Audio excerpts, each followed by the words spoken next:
રામ નામનો પથ્થર તર્યો એ કદાચ કોઈને કાલ્પનિક લાગતો હોય, પણ અહીંયા પણ રામ નામનો એક પથ્થર છે દ્વારકામાં ગોપી તળાવના કિનારે, તો જરા પણ ડૂબતો નથી. ભગવાન શ્રી કૃષ્ણ મથુરાથી જ્યારે દ્વારકા આવ્યા ત્યારે ગોપીઓ એમની પાછળ આ તળાવ ગોપી તળાવ સુધી આવી અને પછી ગોપી તળાવમાં એમ ગોપીઓએ પોતાનો દેહ ત્યાગ કર્યો, ત્યારથી આ ગોપી તળાવ તરીકે ઓળખાય છે. આ રાધા કૃષ્ણનું મંદિર છે, આ રૂકમણી માતાનું મંદિર છે,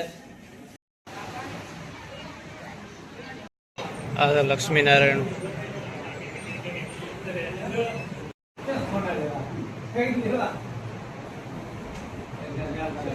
ગોપીનાથજી મહારાજનું મંદિર આવેલું છે. ગોપી તળાવની માટી જેને ગોપીચંદન તરીકે ઓળખવામાં આવે છે.